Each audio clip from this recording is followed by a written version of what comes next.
Brother Bong, may additional gusto ko pang ipa-clarify or i-raise? Hindi ko mapakita kung paano mag-add fund sila kasi yung account na to is your mother account. So siguro pagka next kung meron ng sila kung paano magpopondo at saka saang bank sila magde-deposit, kung ano yung process. So it's your ano na kung ano yung decision niyo kung paano yung process nung paano sisimulan to. Yes, initially kasi kailangan muna mag-register para ma-activate yung account. Then, yung sa 5,000, may 3,000 na wallet na eh. Yung susunod na siguro, lahat ng mga most likely, mga week and next week, yung mga initial na mga makakasama, of course, LM Express Center, tsaka sa LM Express Junior, kasama na yan. Pero yung mga magpapa-activate, you will have to pay yung 5,000 nga para ma-activate kayo.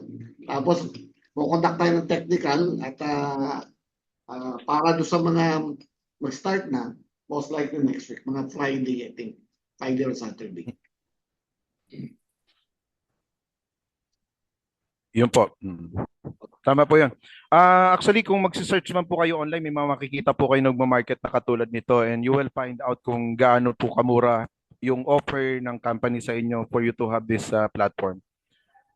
No, yung iba, ang mahal na ng subscription fee, ang mahal pa ng presyo ng ticket nila. So, once na nag-start kayo, yun, makikita po natin yun. Sa mga technical training na lang po yung ibang details niyan kapag may account na kayo. So, at least an idea ano yung negosyo natin ngayon, paano kayo magkakaroon nito at paano natin ito sisimulan. Oh, so, yun lang po. Question po ulit. Yes, ma'am. Yes, and na-mention po kanina, di ba, ang difference natin kasi yung mga nasa, yung direct sa airline, usually credit card payment. So ano yung sa atin, paano mode of payment lang? Cash True lang? wallet, true wallet po, ma'am. So, ibig sabihin, pag nag-fund kayo, parang kung paano kayo nagpondo sa loading ninyo, so, pupondohan nyo rin yung account nyo, wallet. Hmm. Okay, so kung kami may kausap kay client, sila magbabayad sa amin. Then Yes, kami na ma'am. So, bahala pagbayad sa, yes, ma'am. that is the ticket. Okay, so we Correct, cannot ma'am. use our credit card po. Initially, to transact tickets or hotel, hindi po. Not unless na si load mo na may existing na system na pwede kayong bumili ng wallet through credit card. Pwede po yun. Okay. Mhm. That I don't know, but very yun. Sir Yeah. Bong. Christine, baka yung sa credit card, right now kasi may wallet kayo, pre-funded eh. Ang gagawin natin, yung pre-fund ninyo, nagpapalipat kami dun sa isang account na para alam namin na for travel exclusively yun eh. Pero pwede siguro nating inaayos namin yung credit card payment eh. Baka ma-integrate natin. Kaya lang, yun nga, yung pagpasok niya dun sa, ano ko lang, remind ko everyone na yung wallet dito is separate. Hindi, yung kunyari, yung mana wallet natin is separate dun sa travel or ticketing wallet. Travel and ticketing wallet, kung ano may tatawag natin yan, hiwalay siya. So, pwede naman kayong yung pagpondo pwede mangyari kung magbabayad sila ng via credit card pagka maayos na namin, pwede diretso do sa wallet niyo, travel wallet niyo for that. Pero right now hindi pa namin magawa yun. Pero andiyan kami sa process na yun right now. Pati yung pagpa-fund via credit card magagawa natin yun. Yes, sir. Sana po maabili yung credit card kasi usually mga clients, they're using credit card talaga. Sige, we'll work on that. We'll work on that. Pero actually, meron na akong kausap diyan sa credit card payment na yan. Integration na lang kailangan. Alright, sir. Thank you. Question po, Sige po, sir. magkano po yung commission pag once na nakapagpa-avail po ng travel and tours po? Sir Bong. 1,000 yung sponsor. Ano po yung award, Sir Bong? Halimbawa, sabihin nating si upline hindi nag-avail pero si downline gusto mag-avail ng travel and tours. Automatic yan kung sino sponsor ni downline. Magkakaroon ng 1,000 sponsor eh. So, mag-avail lang po ng travel and tours or hindi, still 1,000 pa Based, rin yung direct Sir Bong, referral. based on current structure, Sir Bong, no? Pagka nag-avail yung downline, tapos si upline hindi. Yes po. Yeah, pwede yun. Pwede yun. Pwede yun. Okay, sige po. Thank you po. Mm. Question po. Okay. Doon po sa hotel booking o hotel reservation, domestic lang po ba or international kasama po? International kasama. Hindi lang lumalabas. Medyo mahina lang siguro yung net ko. Nasa labas kasi ako. Okay, Medyo so if mahina. ever po ba, nasa hotel na sila, so ano yung sasabihin nila na nag-book kami via what platform? A Loadman. travel agency? Ganun po? True Loadman. Kung ano po yung company yun. Kasi So nagpa-recognize. makikita ng hotel yon na dun yun yung ginamit Yes, na platform. Yes po. Okay. Okay, thank you. Iklaro ko lang din yung kaninang tanong ni Kenshin, yung sa 1,000 direct referral, makukuha nung sponsor whether hindi siya nag-avail or not. Pero may passive income tayo dyan eh. I think, ang nasabi ko, per passenger, yung sponsor, may 20. 20 pesos. So, yun ang mawawala sa kanya. Kailangan, yung sponsor, nag-avail din siya para yung passive income papasok sa kanya. Naklaro ba, Klaro? Kenshin?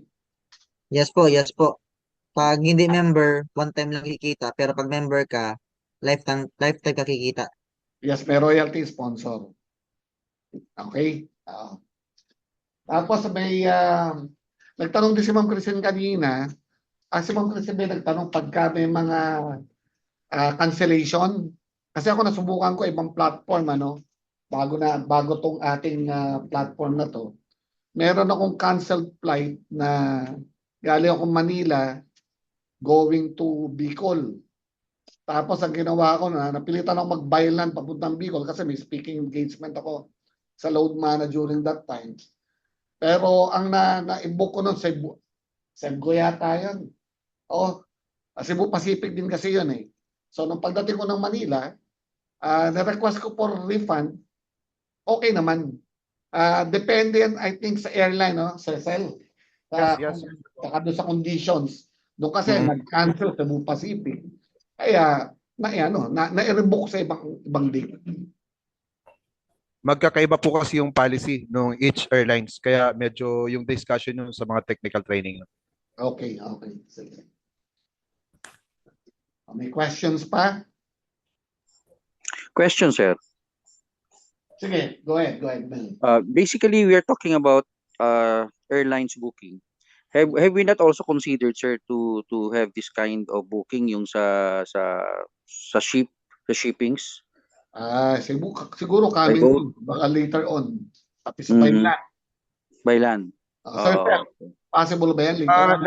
Nasa pipeline yon. So siguro pag smoothly running na yung ating itong existing na nilaunch, maybe months or after a few months, pwede nating i-consider yon.